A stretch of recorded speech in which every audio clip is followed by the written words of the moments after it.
छोटे से गांव में माशव और राजेश नाम के दो व्यक्ति रहते थे। माशव देख नहीं सकता था और राजेश चलने में असमर्थ था।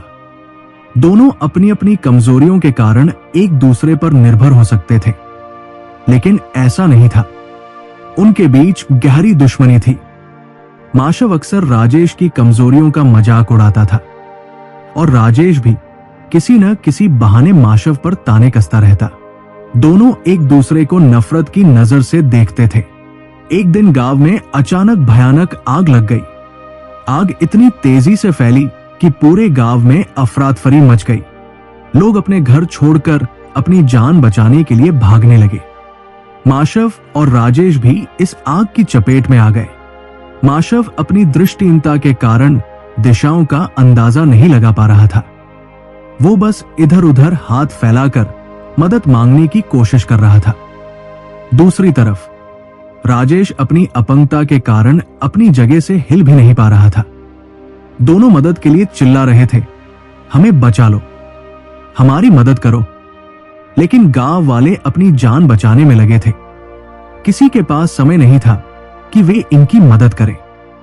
माशव और राजेश दोनों असहाय थे और आग की लपटें धीरे धीरे उनकी ओर बढ़ रही थी। जब दोनों निराश होकर हार मानने लगे तो माशव को एक अजीब सी आवाज सुनाई दी। वो आवाज किसी इंसान की नहीं, बल्कि जलती झोपड़ियों और दरवाजों के टूटने की थी। राजेश ने देखा कि आग की लपटें अब और करीब आ रही थी। इसी बीच धुएं के बीच से एक बूढ़ी औरत दिखाई दी। उसका चेहरा आधे धुएं में छिपा हुआ था, लेकिन उसकी आंखें चमक रही थी। उसकी चाल धीमी और शांत थी, मानो उसे आग का कोई डर न हो।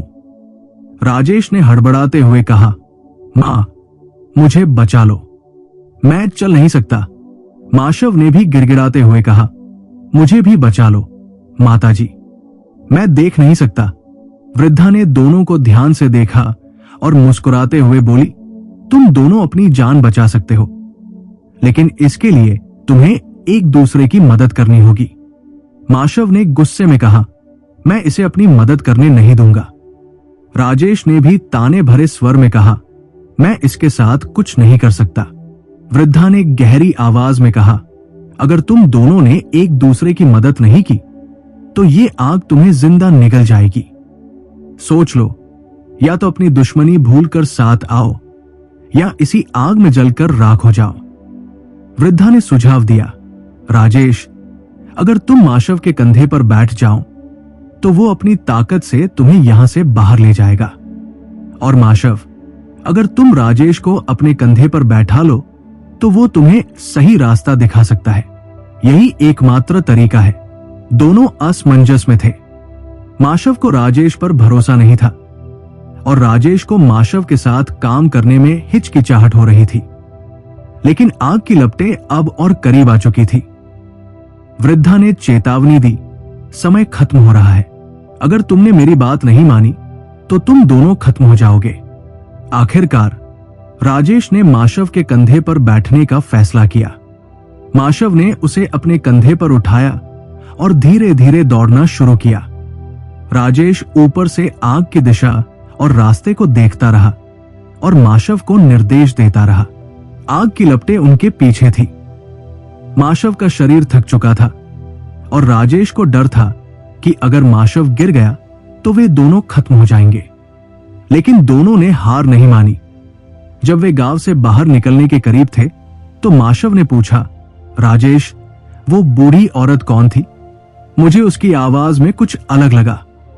क्या वो कोई साधारण इंसान थी? राजेश ने जवाब दिया, मुझे भी उसकी आंखों में अजीब सी चमक दिखाई दी। वो अचानक कहां से आई और कहां गायब हो गई?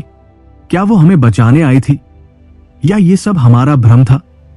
दोनों इस रहस्य को लेकर सोचते रहे, लेकिन सच क्या था ये कभी पता नहीं चला। वे बस इतना जानते थे कि उस बूढ़ी औरत ने उनकी जान बचाने का रास्ता दिखाया और उन्हें जीवन का सबसे बड़ा सबक दे दिया।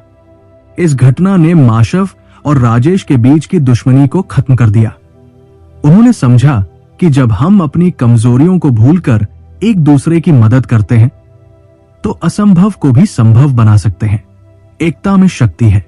जब हम अपने मतभेदों को भुलाकर साथ काम करते हैं तो हम सबसे बड़ी कठिनाइयों को भी पार कर सकते हैं। ऐसी और मोटिवेशनल वीडियोस देखने के लिए हमारे चैनल को सब्सक्राइब करें। Thank you.